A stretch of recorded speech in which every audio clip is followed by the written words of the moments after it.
الحمد لله رب العالمين،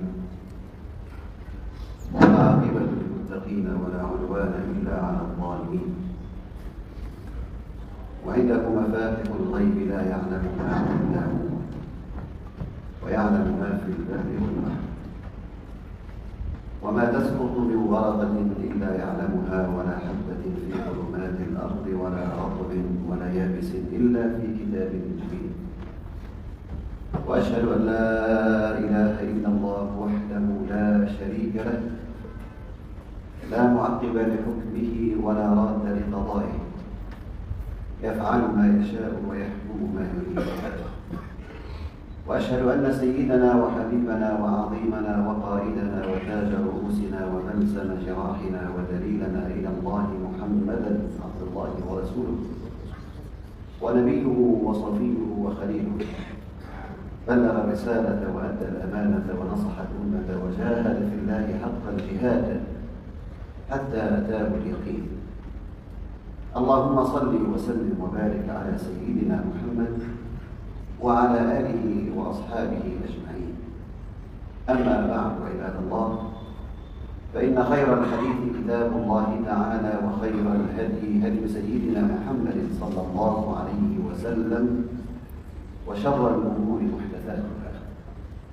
يا أيها الذين آمنوا اتقوا الله وكونوا مع الصادقين. يا أيها الذين آمنوا اتقوا الله حق تقاته ولا تموتن إلا وأنتم مسلمون. يا أيها الذين آمنوا اتقوا الله ولتنظر نفس ما قدمت لغد واتقوا الله إن الله خبير بما تعملون. يا أيها الذين آمنوا اتقوا الله وقولوا قولا سديدا يصلح لكم أعمالكم ويغفر لكم ذنوبكم، ومن يطع الله ورسوله فقد فاز فوزا عظيما. أيها المسلمون، تختلف أنظار الناس بعضهم تجاه بعض من حيث التقدير ومن حيث التقديم. فهنالك من ينظر إلى الإنسان من حيث ماله، وهنالك من ينظر إليه من حيث سلطته، وربما ينظر إلى الإنسان من ناحية دينه. هذه أنظار الناس بعضهم تجاه بعض، أنظار متفاوتة متباينة حسب المرائي وحسب المصالح.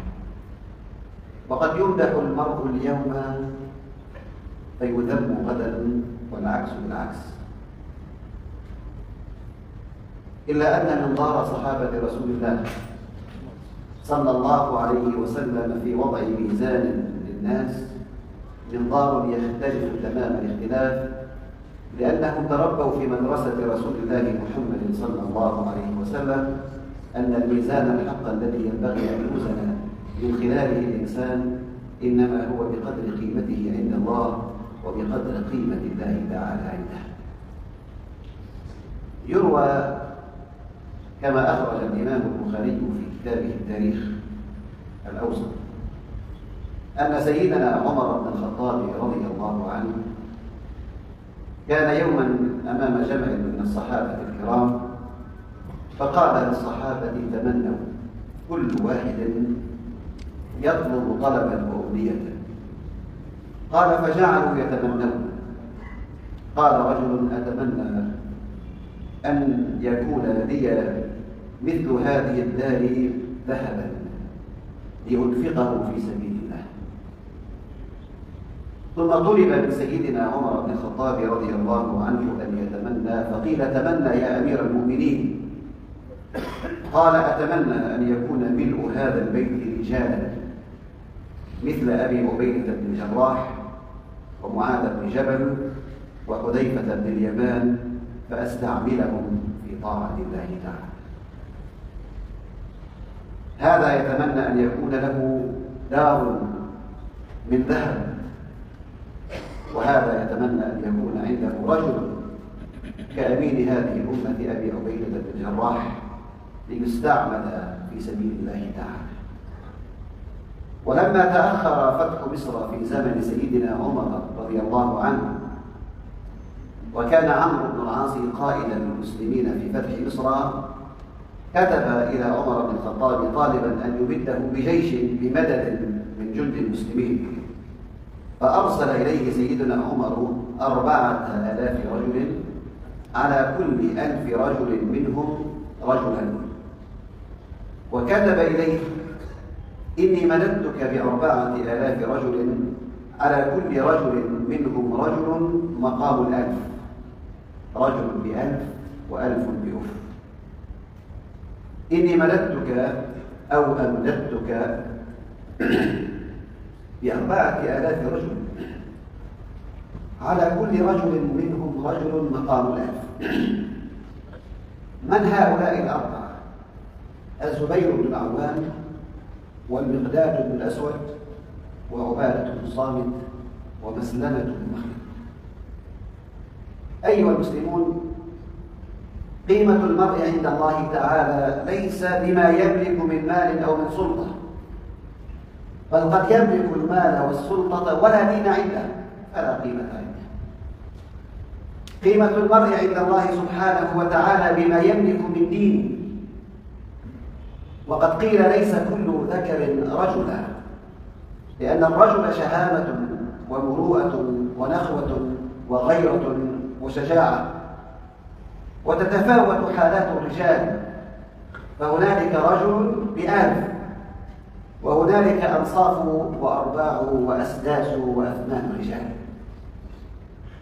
وقد أقسم النبي الأعظم محمد صلى الله عليه وسلم للصحابة عندما ضحك البعض من ساقي عبد الله بن مسعود رضي الله عنه، أقسم نبينا صلى الله عليه وسلم أنهما أثقل عند الله تعالى في الميزان من جبل أحد.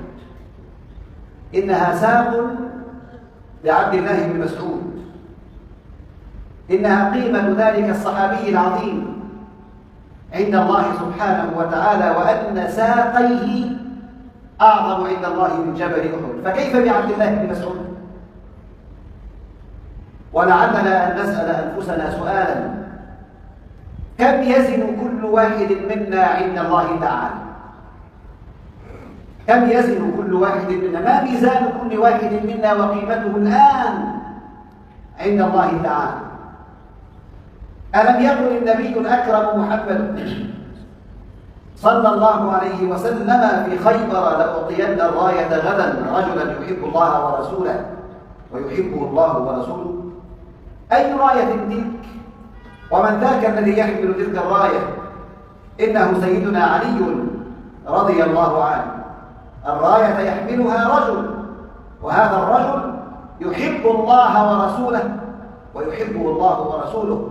هذا ميزان القيادة، أن يكون القائد المؤمن محبا لله ورسوله لا محاربا لله ورسوله، وأن يحبه الله تعالى ورسوله. أخرج الإمام الدارقطني بإسناد حسن أن سيدنا محمدا صلى الله عليه وسلم قال: من أراد أن يعلم ما له عند الله فلينظر ما لله عنده. من أراد أن يعلم ما له عند الله فلينظر ما لله عنده، لأن الله تعالى ينزل العبد منه حيث أنزله من نفسه. إنه إذا ميزان دقيق وقيمة ثابتة، أن يعرف كل منا قيمته عند الله سبحانه وتعالى، لأنك إذا أردت أن تعرف مقامك عليك أن تنظر أين الله أقامك. هذا ميزان دقيق تسقط أمامه كل الاعتبارات من سلطة أو من جاه أو من مال أو من حسب، فعلى قدر معرفة كل منا بالله، بأسماء الله وصفات الله، بإجلال الله وتعظيم الله، بالحياء من الله والخشية من الله، بالتزام أوامر الله واجتناب مناهي الله تعالى، بسلامة القلب وإدامة الذكر لله تعالى، بتقديم ما يريده الله تعالى على ما تريده النفس، يعرف كل منا قيمته عند الله تعالى. لا يحتاج الأمر إلى تنظير، وإنما يحتاج إلى أن ينظر كل منا إلى نفسه نظرة المتفحص لواقعه. إذا أردت أن تعرف مقامك عند الله، انظر أين الله أقامك. انظر إلى القرآن في حياتك، انظر إلى إنصاف الناس من نفسك، انظر إلى قيامك بواجباتك، انظر إلى قيامك بمسؤولياتك، انظر معي إلى قول الله تعالى: ولولا أن يكون الناس أمة واحدة لجعلنا لمن يكفر بالرحمن لبيوتهم سقفا من فضة ومعارج عليها يظهرون ولبيوتهم أبوابا وسرا عليها يتكئون وزخرفا وإن كل ذلك لما متاع الحياة الدنيا والآخرة عند ربك للمتقين.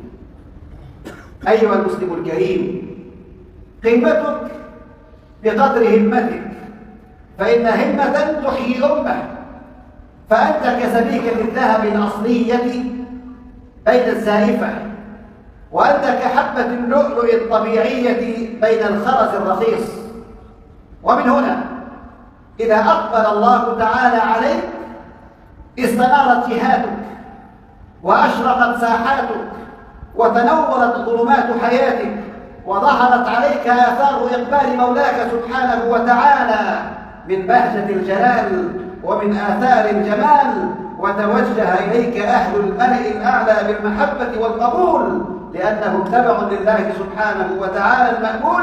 فإذا أحب الله عبدا أحبه الخلق، وإذا والى الله وليا والاه أهل السماء وأهل الأرض. لذلك أيها الأحبة، ونحن في هذا الزمن الذي تختلف فيه الأنظار تجاه من هو داخل السلطة أو خارج السلطة، من عنده مال أو من ليس عنده مال، تختلف الأنظار، لكنها أنظار المادة.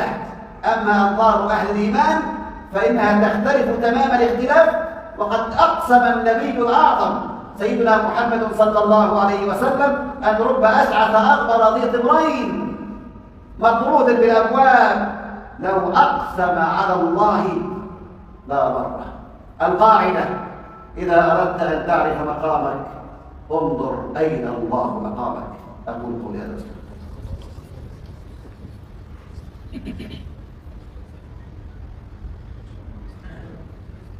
الحمد لله، أعزنا بالإسلام، أكرمنا بالإيمان، شرفنا بسيدنا محمد عليه الصلاة والسلام، وأشهد أن لا إله إلا الله وحده لا شريك له، وأشهد أن سيدنا وحبيبنا محمدا عبد الله ورسوله.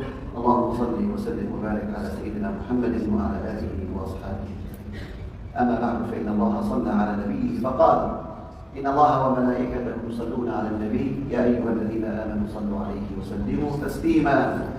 اللهم صل على سيدنا محمد في الأولين وفي الآخرين وفي كل وقت وحين وفي الملأ الأعلى إلى يوم الدين. صل على سيدنا محمد طب القلوب ودوائها وعافية الأبدان وشفائها ونور الأبصار وضيائها وعلى آله وصحبه وسلم. اللهم اغفر ذنوبنا واشرح صدورنا واستر عيوبنا واجبر خواطرنا وارفع الكرب عن هذه الأمة يا رب العالمين، ول أمورنا خيارنا واصرف عنا أشرارنا واجعلنا من عبادك الصالحين. اللهم إنا نسألك في هذا اليوم المبارك إيمانا لا يرتد ويقينا لا ينفد وقرة عين لا تنقطع، ومرافقة نبيك محمد صلى الله عليه وسلم في الفردوس الأعلى من الجنة. يا ربنا طهر قلوبنا من النفاق وأعمالنا من الرياء وألسنتنا من الكذب، وارفع الأمة عن هذه الأمة يا رب العالمين، وفرج عن أهلنا في غزة ما أهمهم وأغمهم إنك على ذلك قدير. عباد الله، إن الله يأمر بالعدل والإحسان وإيتاء ذي القربى وينهى عن الفحشاء والمنكر والبغي يعظكم لعلكم تذكرون.